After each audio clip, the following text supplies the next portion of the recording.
There's one thing to be said about Sigit Budiarto. He is one of the most exciting players to watch a stick shot now. Right, instance here.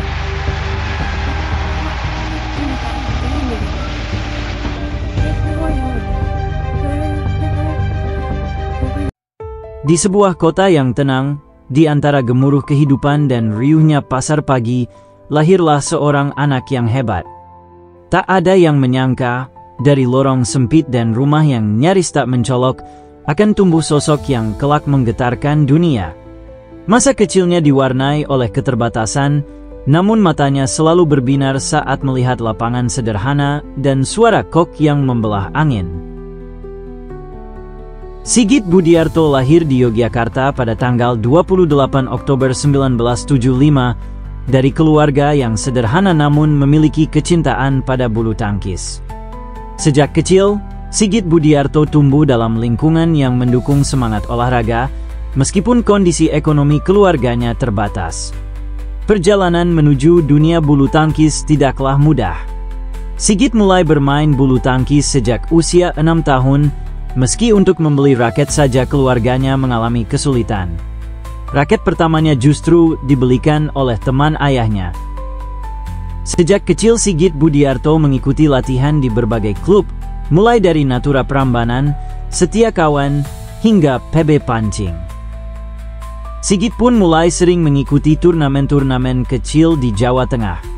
Dalam sebuah turnamen di Solo, dia berhasil mengalahkan wakil dari PB Jarum, Budi Santoso.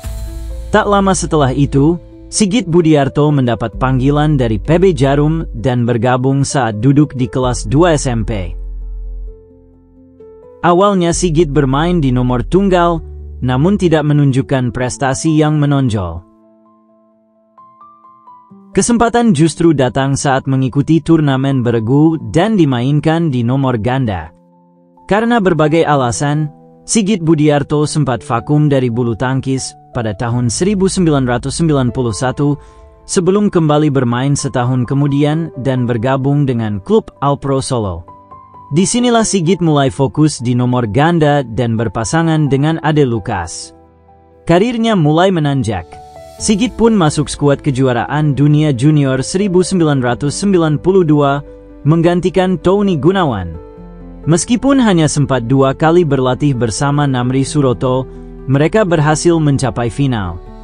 Tahun 1994, Sigit Budiarto kembali ke PB Jarum Jakarta dan pada 1995 dipanggil masuk pelatnas. Sigit menjadi junior dari legenda-legenda bulu tangkis seperti Ricky Subagja Reksi Mainaki, Rudi Gunawan Bambang Supriyanto, dan Antonius Denny Kantono. Sigit banyak belajar dari mereka. Sigit masih ingat saat pertama kali masuk pelatnas, Ricky memberinya sepasang sepatu. Hal kecil yang sangat membekas di hatinya.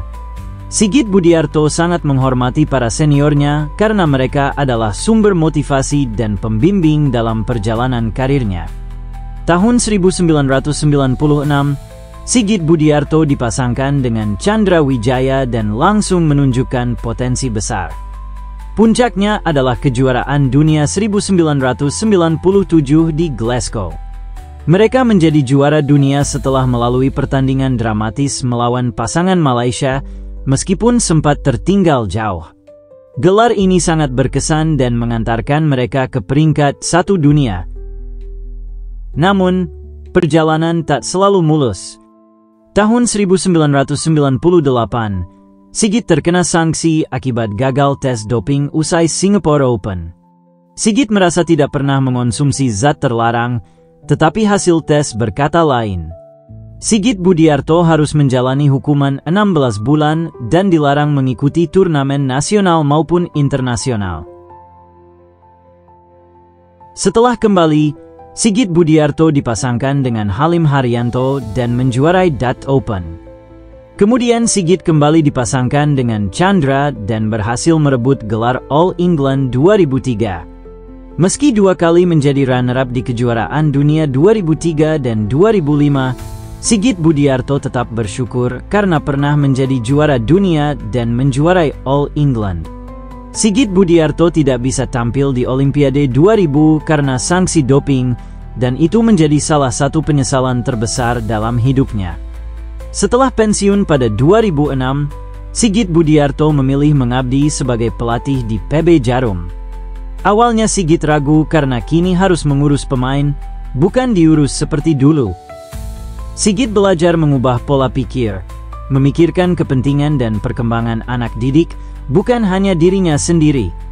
Sigit Budiarto pernah melatih pemain-pemain seperti Kevin Sanjaya, Arya Maulana, Edi Subaktiar, dan lainnya, yang kemudian menjadi pemain hebat. Sigit menyadari bahwa keberhasilan tersebut bukan semata-mata karena dirinya, tapi hasil kerja sama semua pelatih di klub. Sigit Budiarto merasa bangga bisa menjadi bagian dari proses tumbuhnya talenta-talenta muda Indonesia. Dari seorang anak kecil yang tak mampu membeli raket, dia bersyukur pernah menjadi juara dunia dan kini menjadi bagian penting dalam pembinaan bulu tangkis Indonesia.